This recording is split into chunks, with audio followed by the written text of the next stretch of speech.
Put my family down and leave us in peace, or I will kill each and every last one of you. Lynn's words as she stood wielding her large fan blade. A frightening sight for Kwajalynn mother, seeing her daughter seductively pose as she once did, wielding a blade weapon inherently well as all Mare women seem to be able to. Kiara Mare's posture changed from one of a weak subordinate to a powerful warrior capable of mass destruction as she eyes her daughter growing rage and contemplated her next move. For without notice, it would be very hard, or it would be very bad to open herself to the evil side of the Mare bloodline, a door that her daughter seems to be pounding on. With great amusement, Malikite watches the warrior grow, but his laughter was cut short by decades of combat. For like many warriors of his power level, Malikite possessed an extra sense which allows him a glimpse into the strength and weakness of those around him.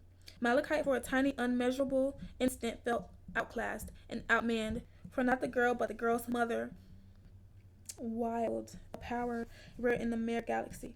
Only those with the title of master and those told in legends could possess such power, and the legends of the sort were never kind. For an instant, Malikite wondered if she might be a mare. Then his attention was grabbed by the smell of fresh blood.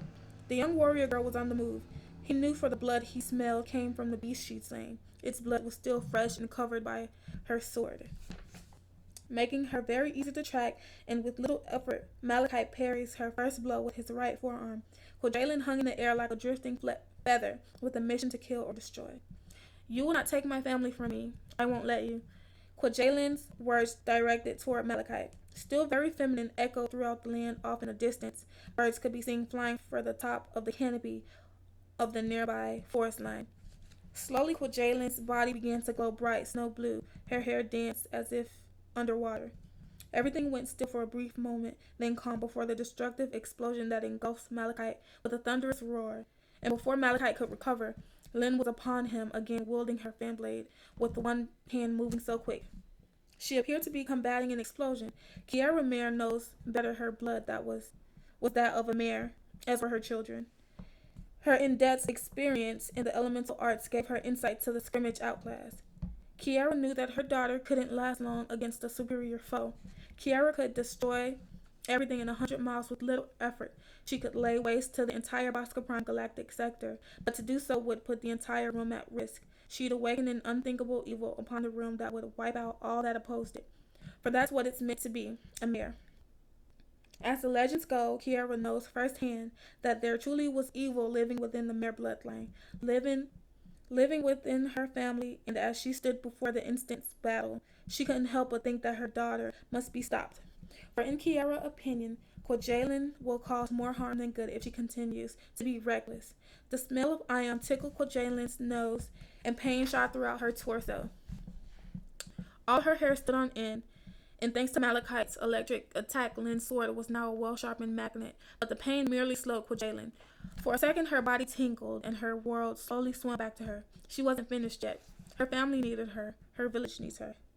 The cries of women and children could be heard everywhere. Indiscriminate elemental use caused intense heat, cold tremors, bright explosions, and those near deafening.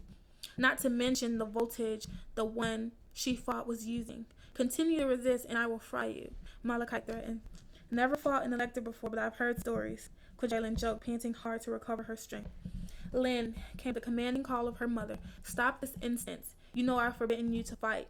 Kwajalynn's mother was trembling with fear of the thought of what could happen if her daughter became injured. You can't win, so just let him be for now. Kiara finished, unable to hold the tears back any longer. I should have told you, I should have explained, but now is not a time to do as I say, Lynn. No more. You know I forbid you to fight. Kwajalynn's mother cries out to her daughter. Impossible was Kwajalynn's first reaction. She just scared. I'm gonna die, worried about her little girl. All that don't fight stuff is just overprotection. I'm almost a woman and I can't let my family be ripped apart.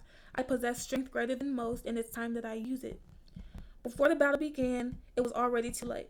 In all the confusion, Kwajalynn dropped her guard and Malikite found a weak spot, slicing Kwajalynn open from groin to her right shoulder in a single crescent arch with such skill that not a single drop of blood sprayed onto him. And there was plenty of blood being sprayed from Kwajalynn, more than fatal wound. A wound that left Kwajalynn lifeless, and like a stone, her flesh dropped out the air to the ground, splashing in the pool of its blood. Satisfied, Malachite collected himself and turned on his mount to move away.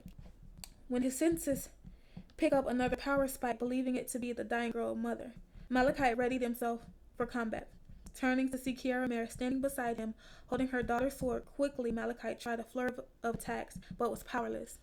With the look of a warrior, Kiara Mare stood between Malachite and her daughter's lifeless body, as if to protect him. Unless you want to die, leave now. Take everyone with you, including the women and children. Leave, you're dead. They will only slow you down. Now go. Kiara's final words granted Malachite his will once again. On for a foolish second, he thought to attack the women, but remembered her strength and decided she'd won this round. Joheal grabbed the girl. Malachite ordered. The sky flashed and the air rumbled. Malachite commanded his men with the power of lighting itself. Recommunicating, Kiara ordered to all his men. You leave the dead girl and her mother, Malachite commanded from his mount. Spread the word to take the entire village by force and do it fast. This entire area is going to be destroyed. Malachite wondered why she'd want him to take the entire village. Then he felt it. It was like nothing he ever felt in this whole existence. A power so great it couldn't be real. An energy so massive it seemed as if to come from nowhere and everywhere all at the same time.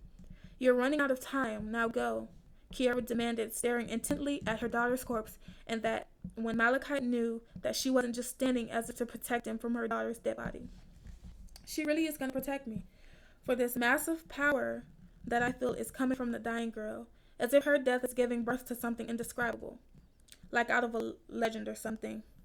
Malachite decided not to stick around and turned on his mount, proceeding away from. Still, a part of him was curious as to what was truly occurring before him. What seems to take an eternity only took seconds, and everyone was safe. The entire village was empty of all but Kiara. Though she hated to leave her family in the hands of that tyrant, it was no longer safe in Bosca village, and in a few moments there won't be a village. Kiara hoped she was ready.